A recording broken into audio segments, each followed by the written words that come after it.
ఒకవైపు వరుసగా కేసుల్లో జైలుకు వెళ్తున్నారు. ఇదంతా కక్ష సాధింపు రెడ్ బుక్ రాజ్యాంగం అని వైసీపీ విరుచుకుపడుతోంది. మీ వాళ్ళు తప్పులు చేశారు కాబట్టే జైలుకు వెళుతున్నారని కూటమి అంటోంది. ఈ రెండు వాదనలో ఏ వాదనను ప్రజలు యాక్సెప్ట్ చేస్తారు, ఏది కాదంటారు? ఇదే పెద్ద ప్రశ్న. అందులో ఏపీ జనం గుట్టు గుప్పిట్లో పెట్టుకుంటారు. వాళ్ళు ఎప్పుడు అనుకుంటే అప్పుడే నోరు విప్పుతారు. అందుకే సమాధానం దొరకడం చాలా కష్టం. అయినా ప్రయత్నిద్దాం.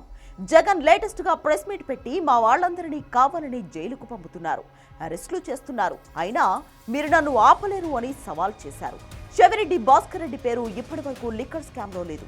ఇప్పుడు కావాలని ఇరికించి అరెస్ట్ చేశారని జగన్ ఆరోపించారు. అంటే ఇప్పటి వరకు పేర్లు ఉన్నోళ్లంతా స్కామ్ చేసినట్లే అనుకోవాలా? ఏమో మరి. ఇక మిథున్ రెడ్డిని కూడా అరెస్ట్ చేయాలని చూస్తున్నారు. అసలు సుప్రీంకోర్టు ఆర్డర్ ఉండబట్టి ఆగారు, కానీ లేకపోతే ఏ పాటికే అరెస్ట్ చేసేవాళ్ళు. చెవిరెడ్డి గన్మెన్ చేసిన ఆరోపణలను కూడా మళ్లీ జగన్ రిపీట్ చేసి వినిపించారు. విషయం ఏంటంటే, కావాలనే వైసీపీ నేతలను తప్పుడు కేసులు పెట్టి అరెస్ట్ చేసి తనను భయపెట్టాలని చూస్తున్నారనేది జగన్ వాదన. మరోవైపు కూటమి వాదన వేరేగా ఉంది. అసలు మొదట్లో వీళ్లందరినీ ఎందుకు అరెస్ట్ చేయరని కూటమి నేతలు, కార్యకర్తలు, వారిని సమర్థించే మీడియాలు కూడా మోతమోగించేశాయి. తర్వాత మెల్లగా ఒక్కొక్కరిని అరెస్ట్ చేయడం మొదలెట్టాక జగన్ ను కూడా అరెస్ట్ చేయాలనే డిమాండ్ వినిపించడం మొదలుపెట్టారు. అసలు జగన్ ను అరెస్ట్ చేయకపోతే రాష్ట్రానికి పెట్టుబడులు రావని యనమల లాంటి పెద్దోళ్లు కూడా గట్టిగా బల్లగుద్ది చెప్పారు. మరి జనం ఎలా ఆలోచిస్తున్నారు? సాధారణంగా ఎంత చెడ్డోడైనా ఏదో కష్టాలు పడుతుంటే కన్నీళ్లు పెట్టుకుంటే కరిగిపోయే మనస్తత్వం మన జనానిది.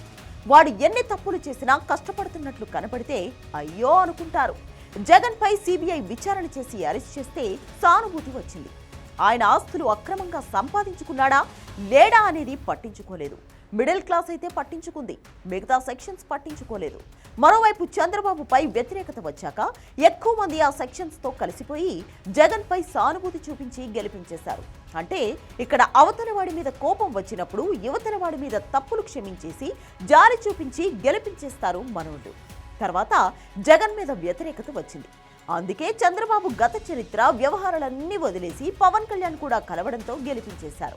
బీజేపీ ఏపీకి అన్యాయం చేసిందనే కోపం కూడా వదిలేసి గెలిపించేశారు. ఇప్పుడు కూడా అంతే. కూటమి చక్కగా చేస్తే జగన్ ఎన్ని చెప్పినా నమ్మరు.